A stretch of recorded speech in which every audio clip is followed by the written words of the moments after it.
시간 우리 모두에게 하늘로부터 내려오는 하나님의 은혜와 평화가 함께하기를 축원합니다. 오늘 우리가 드린 예배는 나를 살리고 가정을 살리고 교회를 살리고 나라를 살리고 지구촌을 살리는 그러한 복된 예배가 될 것입니다. 이제까지 살아오면서 기억에 남는 예배가 언제입니까? 내 생애에 감동적인 예배가 언제 있었습니까? 설교를 준비하면서 제 생애 속에 있었던 기억에 남는 예배들을 생각해 보는 시간을 가졌습니다. 1980년 7월 교통사고가 났을 때 구사 일생으로 살아나서 손목이 골절되어 병원에 입원했던 적이 있습니다. 그때 학생부에서 진천으로 수련회를 갔는데 너무 가고 싶어서 제가 병원에 입원했는데 몰래 빠져나와서 혼자 버스를 타고 수련회 장소에 가서 내 영혼이 은총 입어 그 찬양을 특송하였을 때 하나님의 감격의 그러한 시간들이었습니다.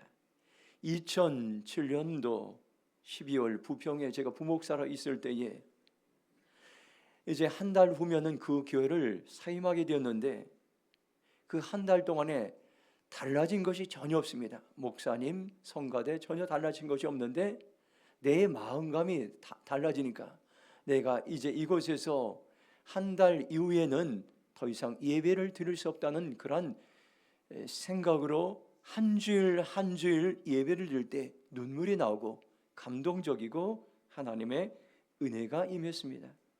2007년도 1월 목회자 예수 제자 훈련학교를 마치고 네팔에 3주 동안 목회자들과 함께 단기 선교를 떠났습니다.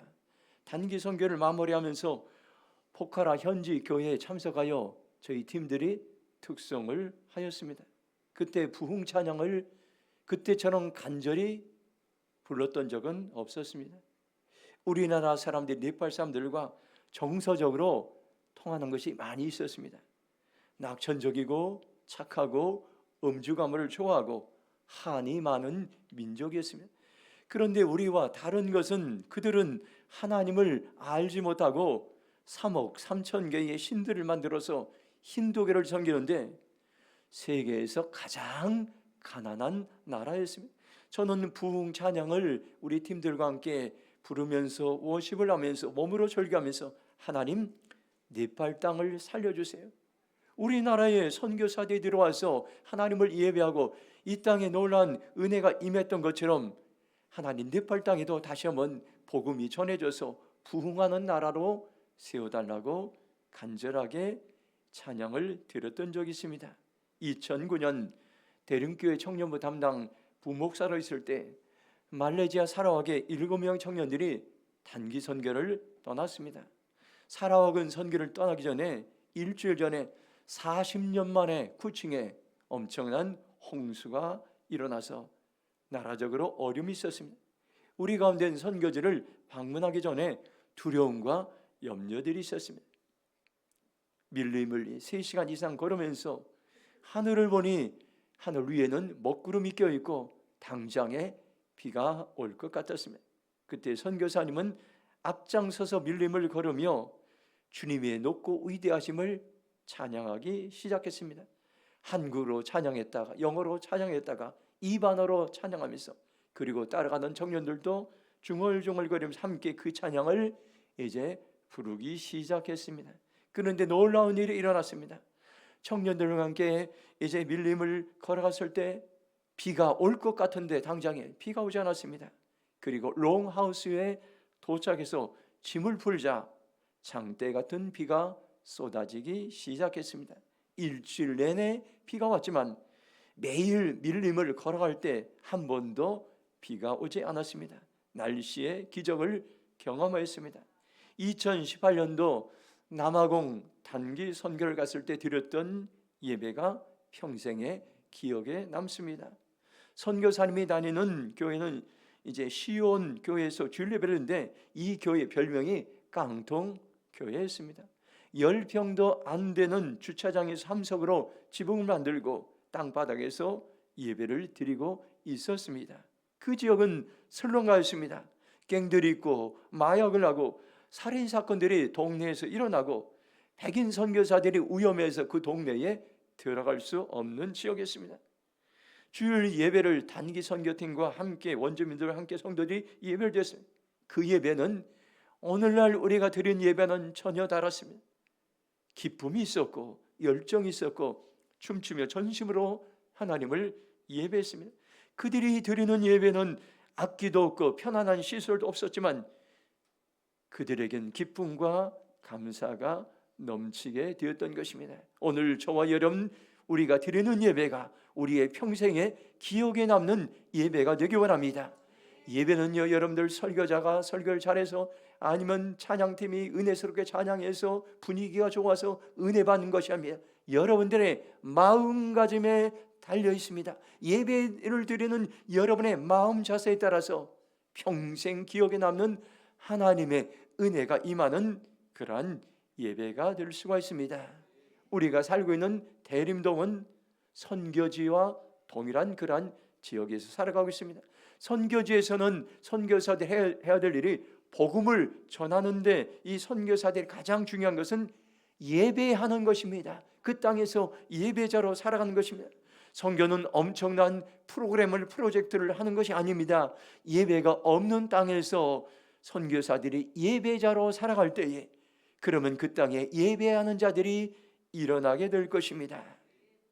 지금 우리는 혼란하고 무질서한 세상 속에 살아가고 있습니다. 많은 사람들이 방황하고 있습니다. 갈 길을 못 찾아 방황하고 있습니다. 이런 때에 믿는 우리들은 무엇을 해야 합니까요? 살아계신 하나님께 예배를 드릴 때에 하나님은 우리의 예배를 받으십니다. 하나님께 예배를 때 예배 드리는 백성은 망하지 않습니다. 예배 드리는 나라는 망하지 않습니다. 하나님은 분명히 말씀하셨습니다. 나를 존중히 여기는 자를 내가 존중히 여기고 나를 멸시하는 자를 내가 경멸히 여기라.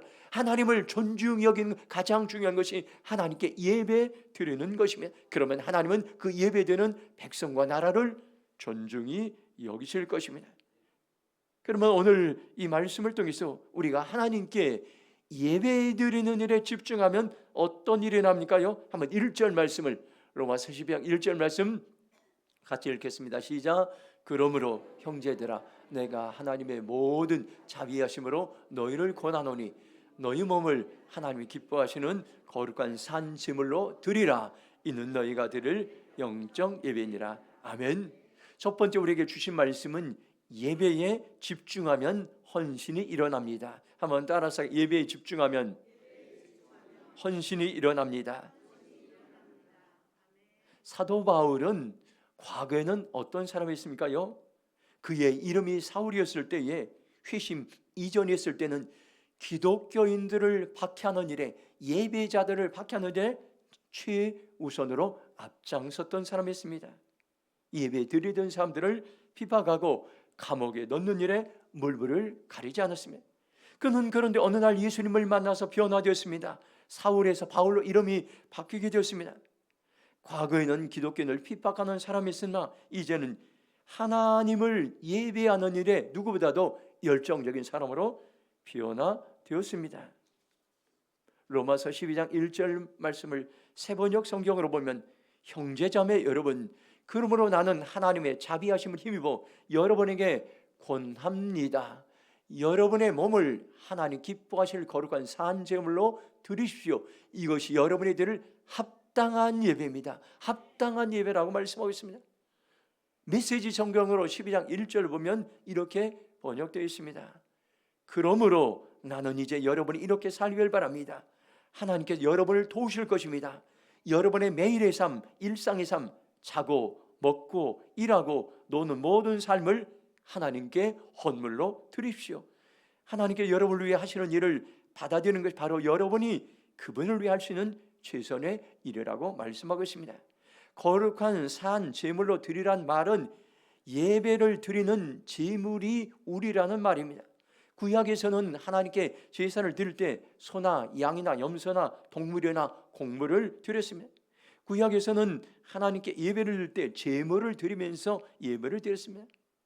흠없는 동물을 선택해서 희생시키고 제물을 태워 하나님께 바치고, 그리고 일시적인 죄의 효과가 있었습니다. 그러나 신약에서 예배를 드릴 때 제물은 더 이상 짐승이 아니었습니다. 예수님께서 저와 여러분을 위해서 십자가에서 우리 죄를 위해 최종 희생 제물이 되셨기 때문에 더 이상 동물을 드리지 않고 우리의 몸을 드리고 우리의 일상의 삶 전체를 하나님께 헌신하는, 드리는 것을 예배의 삶이라고 이렇게 말씀하고 있습니다. 바울이 말하는 산제물이란 단순한 종교적인 행위가 아니라 삶의 모든 순간을 하나님께 헌신하는 것을 우리에게 말씀하고 있습니다. 메시지 성경에서는 매일의 삶, 일상의 삶에서 자고 먹고 일하고 노는 모든 삶을 하나님께 헌물로 드리라고 말씀하고 있어요. 오늘 우리의 모든 일상의 삶이 예배고, 그 일상의 모든 삶을 통해서 하나님의 영광을 돌리는 그러한 도구로 사용하라고 말씀하고 있습니다. 체리베가 지도력 훈련에서 헌신의 정, 여러분들 암송했을 겁니다. 어둠의 영과 싸워 이기는 강력한 행동으로서 그리스도를 위하여 자기의 생명을 아끼지 않는 것이라 말씀하고 있습니다. 어둠과 사탄과 싸워 이기는 강력한 행동은 바로 헌신에 있습니다. 하나님의 백성들의 헌신에 있습니다. 자기의 생명을 아끼지 않는 몸과 마음과 시간과 물질과 삶을 드리는 헌신이 강력한 힘과 능력이 있다는 것을 여러분들 기억하시 바랍니다. 시편 110편 3절 보면 이렇게 말씀합니다. 주의 권능의 날에 주의 백성이 거룩한 옷을 입고 즐거이 헌신하니 새벽 이슬 같은 주의 청년들이 주께 나오는도다. 세번역 성경을 보면 더 이 의미를 알 수 있습니다. 임금님께서 거룩한 산에서 군대를 이끌고 전쟁터로 나가시는 날에 임금님의 백성이 즐거이 헌신하고 아침 동이 틀 때에 새벽 이슬이 맺히듯이 젊은이들이 임금님께로 모여들 것이다, 이렇게 말했습니다. 다윗 주위에는 즐거이 헌신하는 사람들이 있었습니다. 다윗의 군인들은 전쟁에 헌신하는 용사들이었습니다. 다윗이 왕이 되기 전 광야에서 망명 생활을 할 때 일이었습니다. 다윗이 아들람 동굴로 도망했을 때 그것에 쫓아온 무리들이 400명이 있었습니다. 사무엘상 22장 2절 보면 환난당한 모든 자와 빚진 모든 자와 마음이 원통한 자가 다 그에게로 모였고 그는 그들의 우두머리가 되었는데 그와 함께한 자가 400명 가량이었다라 말씀하고 있습니다. 다윗은 도망온 사람들의 우두머리가 되었는데 그들은 아주 형편없는 사람들이었습니다. 세상에선 버림받은 인생들이었습니다. 압제를 받은 사람들, 빚에 시달리는 사람들, 원통하고 억울한 사람들, 이런 사람들이 400명이 몰려드는데 이런 사람들은 세상에서 여러분들 지도자로 쓰임받은 사람 한 사람도 없습니다. 다 무기력하고 버림받은 사람이었습니다. 그런데 놀라운 것은 이들이 다윗과 함께 광야에서 예배를 드리고 하나님을 닮아가는 삶을 살자 기적이 일어났습니다. 이들이 변화되어서 다윗이 후일에 이스라엘 왕이 되었을 때 이스라엘을 세우는 용맹스러운 장군들로 변했습니다. 이들이 바로 즐거이 헌신하는 용사들로 변화되었던 것입니다. 저와 여러분들, 우리의 연약한 목록이 뭡니까? 우리의 질병이 있습니까? 우리의 부족함이 있습니까? 여러분들이 하나님을 예배할 때에, 여러분들 헌신할 때에 이런 용맹스러운 믿음의 용사들로 세워질 것입니다. 우리가 지금 무엇에 힘써야 됩니까요? 하나님께 예배를 드리는 데 힘쓸 때입니다. 예배에 집중하면 헌신하는 사람들이 일어납니다. 가정을 세우는 헌신자들이 일어날 것입니다. 교회를 세우는 헌신자들이 일어날 것입니다. 나라를 세우는 헌신자들이 일어날 것입니다. 선교지를 세우는 헌신자들이 일어날 것입니다. 우리 교회에 다시 한번 예배의 부흥이 일어나면 청소년들이 헌신자로 세워지고 청년들이 헌신자로 세워지고 장년들이 헌신자로 세워지고 노인들이 헌신자로 세워질 것입니다. 제가 계속해서 기도하기는 기도 제목이 있습니다. 하나님, 우리 교회에 신앙의 본이 되고 가정생활의 본이 되고 도덕적으로 본이 되고 지도력에 본이 되는 12가정을 세워달라고 그렇게 기도하고 있습니다. 부부가 앞장서서 헌신하는 12가정만 세워진다면 우리 교회는 엄청나게 부흥이 일어날 것입니다. 이들이 교회 공동체의 본보가 되어서 신앙생활을 처음 하는 사람들이 따라가고 오랫동안 습관적으로 신앙생활을 하던 사람들도 도전을 받아서 성장할 수 있기 때문인 것입니다. 만일 여러분들 아내는 교회에서 신앙생활 잘하는데 남편은 교회도 나오지 않고 남편은 그냥 형식적으로 신앙생활을 한다면 아내가 교회에서 지도력을 발휘하며 헌신할 수 없습니다.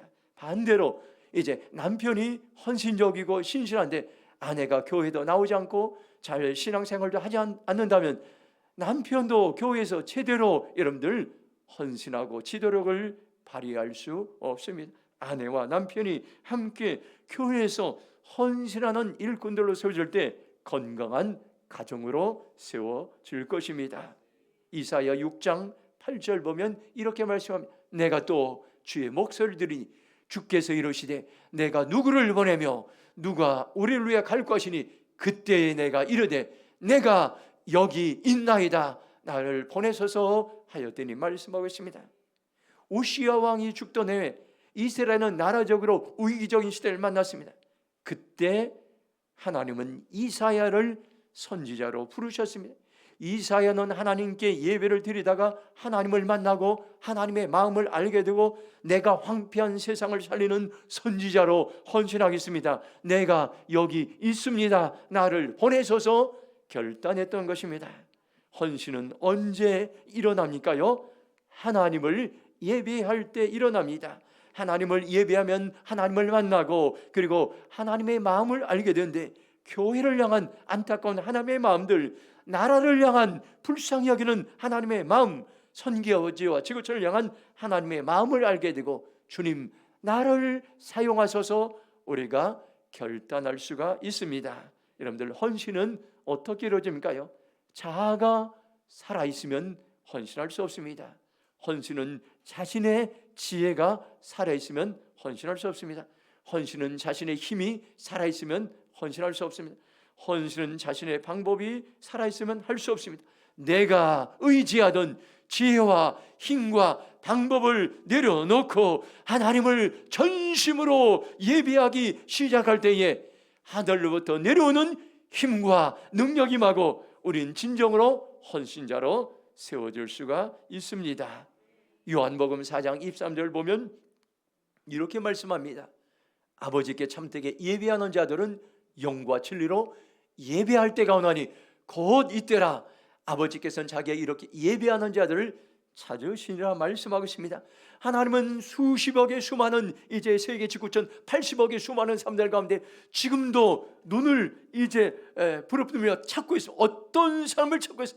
예배하는 사람들, 하나님을 전심으로 예배하는 사람들, 우리의 마음과 우리의 정성을 다해서 온몸을 다해서 하나님을 예배하는 자들을 찾으셔서 하나님께서는 지도력을 부어주시고 하나님 건강을 주시고 재정을 주시고 하나님 능력을 더셔서 가정도 세우고 교회도 세우고 나라도 세우는 하나님 나라 일꾼들로 하나님께 세우실 것입니다. 주님 내가 하나님이 찾으시는 예배자로 살아가겠습니다 고백하며 결단하는 복된 삶이 되기를 축복합니다.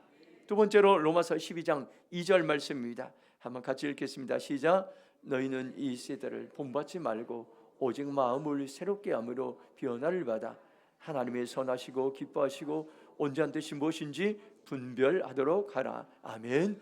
두 번째 우리에게 주신 말씀은 예배에 집중하면 세상을 본받지 않습니다. 한번 따라서 예배에 집중하면 세상을 본받지 않습니다. 사도 바울이 하나님 주신 마음이 있는데 너는 이 세대를 본받지 말아라. 너는 이 세상의 풍조를 따라가지 말아라 말씀하고 있습니다. 오히려 하나님은 사도 바울을 통해서 이 말씀에 순종할 때 세상의 풍조를 본받는 것이 아니라 복음으로 하나님의 말씀으로 세상을 변화시키는 삶을 살았던 것입니다. 세번역 성경으로 12장 2절 보면 여러분은 이 시대의 풍조를 본받지 말고 마음을 새롭게 함으로 변화를 받아서 하나님의 선하시고 기뻐하시고 완전하신 무엇인지 분별하도록 하십시오 말씀합니다. 너희는 이 세대를 본받지 말고, 이 말은 이 시대의 풍조를 본받지 말고 문화에 너무 잘 순응하여서 아무 생각 없이 동화되어 버리지 말라는 그러한 의미인 것입니다.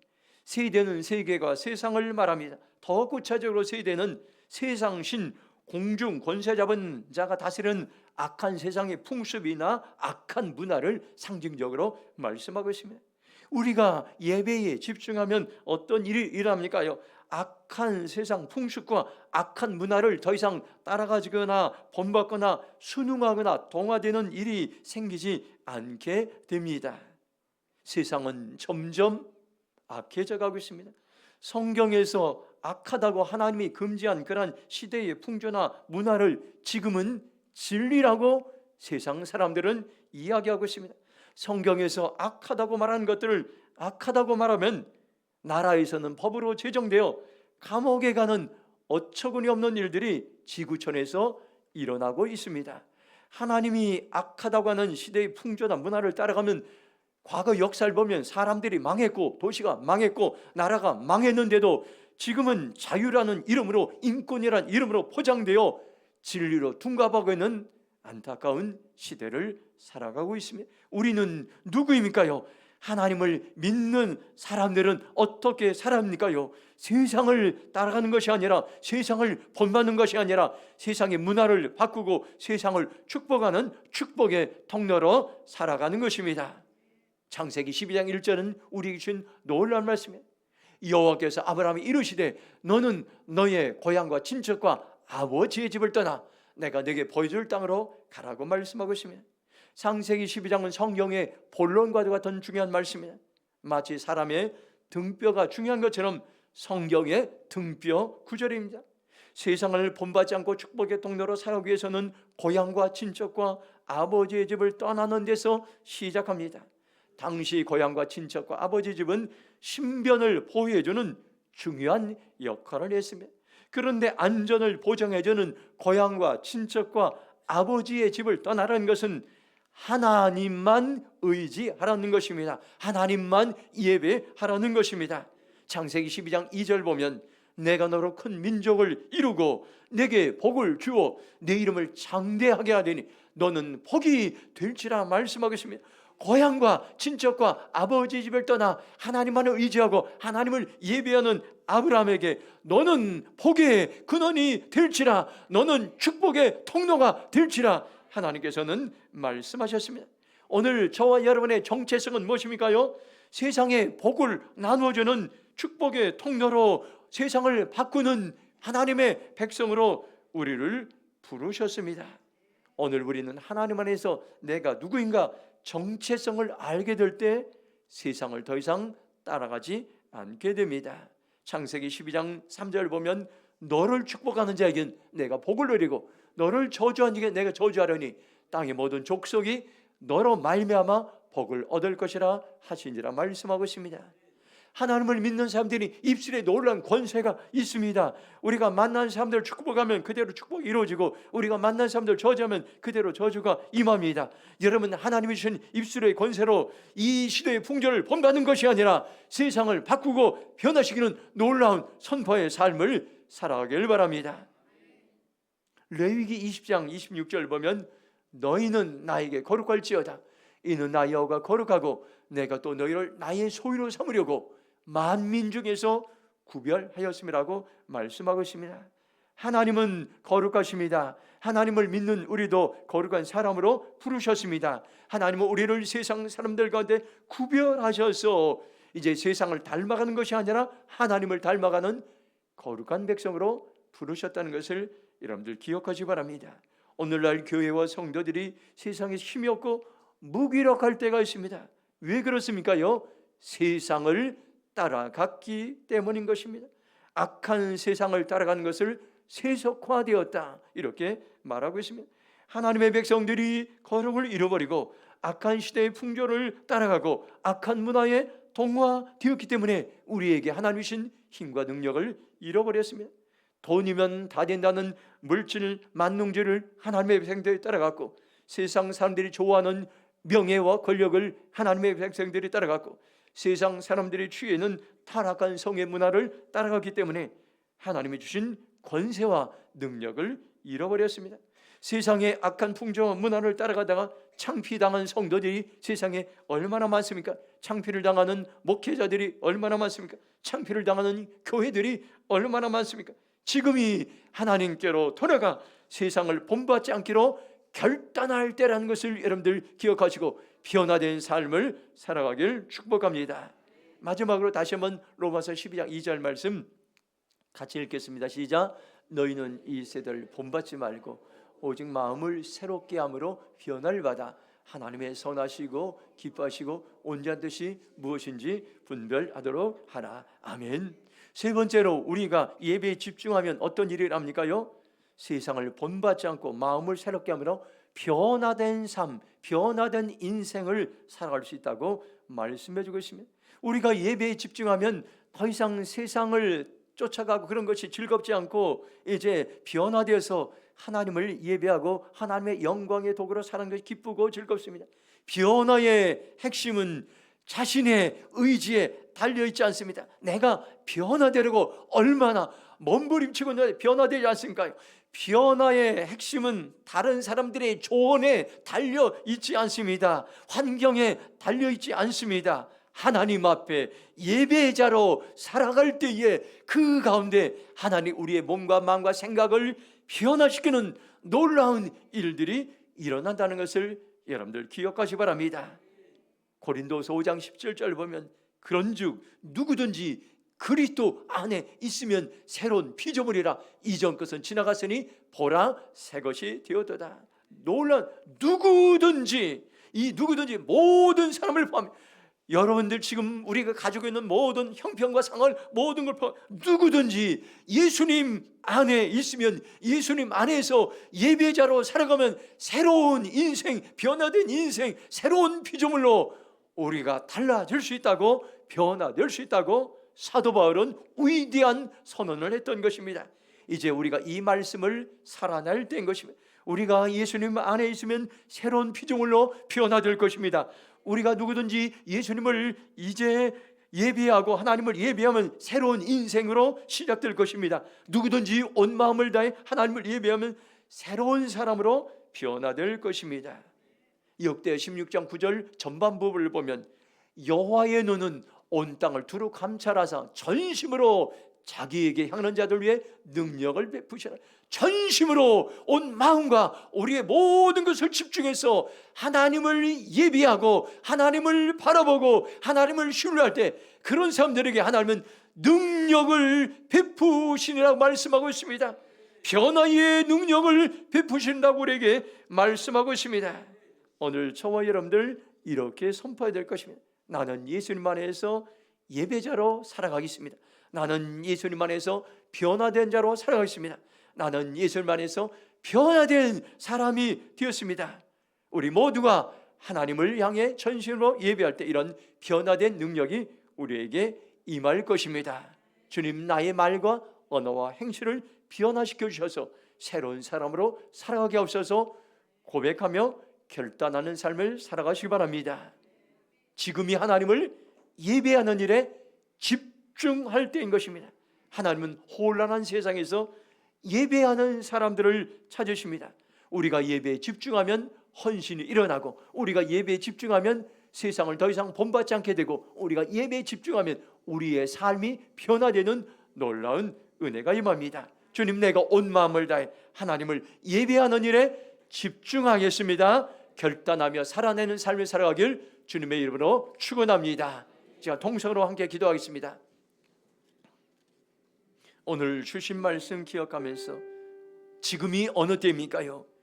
하나님께 예배에 집중할 때입니다. 세상은 혼란하고 세상은 타락하고 세상은 무질서 가운데 있습니다. 이때 하나님은 하나님을 존중히 여기는 백성들을 찾고 있습니다. 나를 존중히 여기는데 내가 존중이고 나를 멸시하는 자를 내가 경멸해라 하나님 말씀했습니다. 하나님 내가 하나님을 예배하는 자로 나가기라. 하나님을 전심으로 예배하며 헌신을 하고 세상을 본받지 않게 되고 내 삶의 변화가 남 이런 삶을 살기로 결정합니다. 성령님 도와주시옵소서. 주의 창으로 통성으로 기도하며 나겠습니다. 주여